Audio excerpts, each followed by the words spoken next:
Bagi Anda yang baru saja bergabung, berikut berita utama kami hari ini. Banyak korban belum ditemukan. Operasi SAR tenggelamnya KMP Tunu Pratama Jaya diperpanjang 3 hari. Diduga kurang waspada saat bekerja. Pekerja instalasi listrik di Mojokerto jatuh dari ketinggian 6 meter. Dua penumpang kereta api korban pelemparan batu dirawat di Rumah Sakit Khusus Mata Undaan, Surabaya.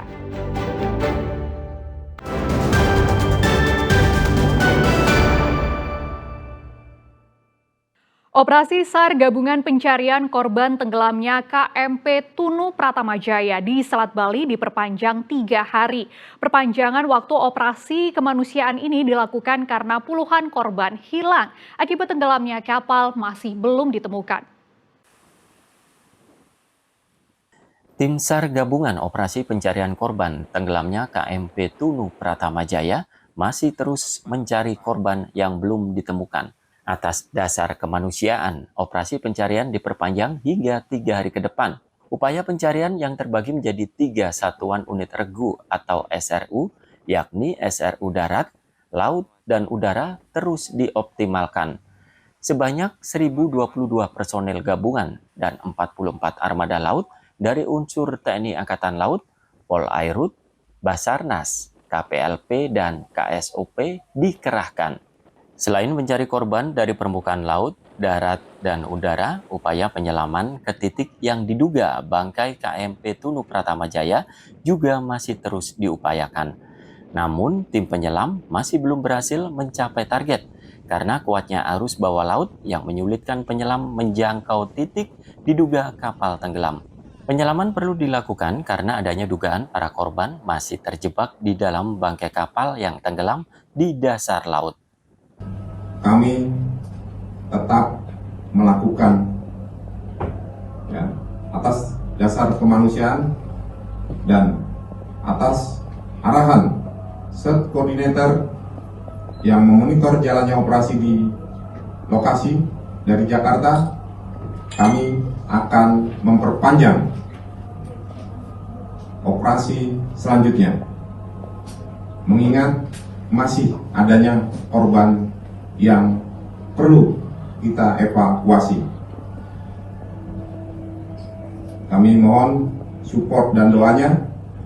Semoga besok ataupun secepatnya dari tim hidrografi manakala gambaran sudah ada akan kami publikasikan.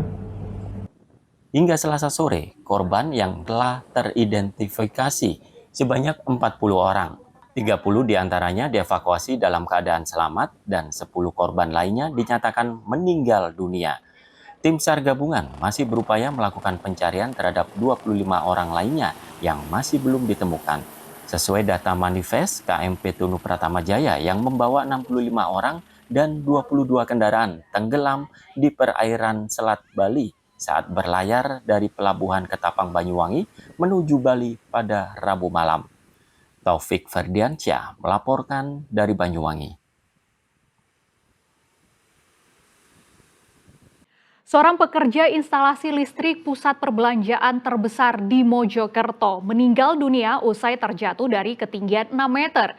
Korban diduga kurang waspada saat beraktivitas sehingga kakinya terpeleset lalu jatuh. Peristiwa naas menimpa seorang pekerja instalasi listrik Sunrise Mall di kota Mojokerto. Korban bernama Robi Herianto, 29 tahun, warga Pasuruan meninggal dunia usai terjatuh dari ketinggian 6 meter. Korban yang tak memakai helm terluka cukup parah di bagian kepalanya. Petugas kepolisian yang tiba di lokasi langsung memasang garis polisi untuk melakukan olah tempat kejadian perkara. Sejumlah saksi termasuk rekan kerja korban dimintai keterangan. Selain itu, petugas juga mengamankan peralatan kerja korban untuk dijadikan barang bukti. Diduga kecelakaan ini terjadi akibat korban kurang waspada saat menyambung panel listrik, sehingga kakinya terpeleset pijakan papan scaffolding lalu terjatuh. Korban meninggal di lokasi kejadian. Dugaan sementara bahwa korban adalah jatuh dari atas ke bawah. Artinya jatuhnya dari atas itu dari scaffolding turun ke bawah. Tadi sudah kita sita, ada tang, kemudian sulasi untuk menyambung daripada listrik yang ada di atas. Guna kepentingan visum, jenazah korban dibawa ke Rumah Sakit Umum Daerah Dr. Wahidin Sudirohusodo. Hingga kini penyebab pasti kecelakaan kerja tersebut masih dalam penyelidikan polisi. Dia Eko Purwoto melaporkan dari Mojokerto. 2 penumpang kereta api Sancaka yang menjadi korban pelemparan batu dirawat di Rumah Sakit Mata Undaan Surabaya karena mengalami cedera mata. Tim medis menyatakan kondisi korban membaik dan perawatan berjalan lancar. 2 penumpang kereta api tersebut yakni Widya Anggraini dan Farah Akemarina dirujuk ke Rumah Sakit Khusus Mata Undaan Surabaya. Insiden pelemparan batu oleh orang tak dikenal mengakibatkan pecahnya kaca jendela pada salah satu rangkaian kereta hingga serpiannya mengenai 2 penumpang tersebut. Dr. Dedi Ipung Setiawan, tim medis Rumah Sakit Mata Undaan Surabaya mengatakan korban mengalami luka gores di kornea mata serta kulit wajah. Widya Anggraini, salah satu korban pelemparan batu, mengatakan perlindungan asuransi perjalanan kereta sangat bermanfaat. Ia juga sangat berterima kasih atas fasilitas pengobatan tambahan di Rumah Sakit Mata Undaan Surabaya. Memang ada sedikit luka gores di korneanya, tapi minimal banget kok. Terus tidak kita temukan bekas kaca nggak ada, sudah nggak ada, kita cek sudah nggak ada, cuman ada luka gores sedikit aja di kulit sedikit sama di kornea. Kita kasih obat tetes biar nggak infeksi, sama ada salep. Kemarin dari Yogyakarta ke Sidoarjo naik kereta Sancaka. Kejadian awalnya 22.25, tapi kejadiannya itu 22.45. Awalnya saya nggak tahu, saya lagi fokus baca buku, terus tiba-tiba berat ada yang lempar batu dari luar. Itu aja. Untuk kedepannya dari untuk himbauan kepada penumpang gimana kedepannya? Untuk kedepannya para penumpang lebih hati-hati sendiri sih. Kalau bisa jendelanya itu ditutup, tirainya kayak gitu. Kereta api Sancaka relasi Yogyakarta-Surabaya dilempar batu oleh orang tak dikenal saat berada di sekitar stasiun Klaten dan Serowot pada Minggu malam 6 Juli. Insiden itu berada di wilayah PT KAI Daob 6 Yogyakarta. PT KAI mengecam keras tindakan vandalisme yang tidak hanya melanggar hukum namun juga membahayakan keselamatan dan kenyamanan penumpang. PT KAI Daob 6 dan aparat Polres Klaten masih memburu pelaku pelemparan batu tersebut. Dari Surabaya, Rip Purwanto melaporkan. Dianggap melempar tanggung jawab atas kerusakan jalan yang terjadi di sekitar perlintasan kereta, Bupati Jember marah dan membentak petugas PT KAI. Pasalnya, rusaknya aspal di sekitar rel membuat rawan kecelakaan terutama bagi pemotor. Saya ngambil kewenangan ini ya Pak ya. Kalau buktinya ini sampai tidak perbaiki, nggak ada respon. Gini, Pak. Maksudnya kalau ada surat itu, Ketegangan terjadi saat Bupati Jember, Jawa Timur, Muhammad Fawaid mendatangi perlintasan sebidang di Desa Pecoro, Kecamatan Rambi Puji, Jember, Jawa Timur. Kedatangan orang nomor 1 di Jember ke lokasi menyusul maraknya pengaduan terkait jalan di sekitar perlintasan yang rusak, sehingga harus menjadi tanggung jawab dan perbaikan dari PT KAI. Namun karena dianggap melempar tanggung jawab atas kerusakan jalan itu, Fawaid langsung naik pitam. Dengan nada tinggi, sang bupati melontarkan kemarahannya ke petugas KAI. Kerusakan jalan akibat terkelupasnya lapisan aspal sehingga muncul rongga atau celah di sisi kanan dan kiri rel. Arah perlintasan yang diagonal kerap kali menjebak roda motor, terutama saat musim hujan. Hari ini kita perbaiki dan kita koordinasi sama PT KAI supaya sepeda motor yang melintas di sini tidak lagi bahaya.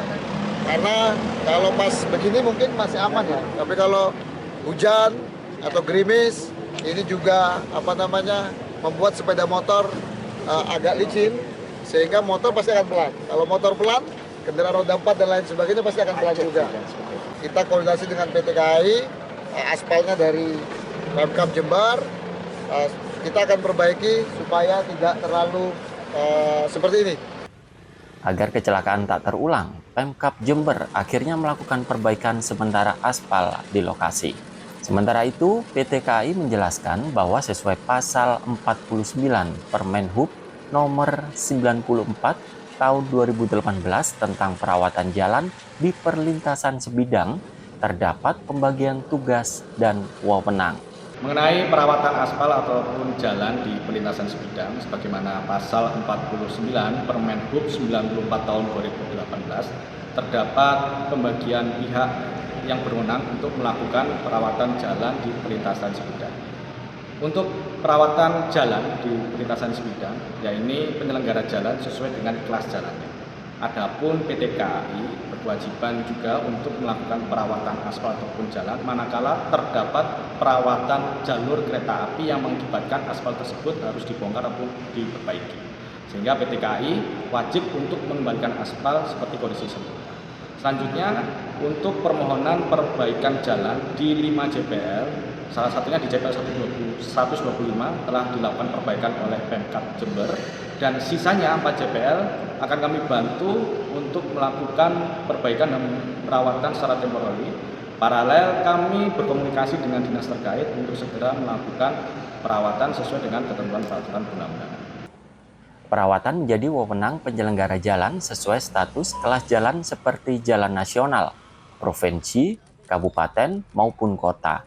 Namun, jika kerusakan diakibatkan oleh pekerjaan perawatan jalur kereta api, maka perbaikan menjadi wewenang PT KAI. Selanjutnya, guna percepatan perbaikan jalan di perlintasan sebidang Desa Pecoro, KAI Daob 9 Jember mengaku siap untuk membantu. Tommy Iskandar melaporkan dari Jember.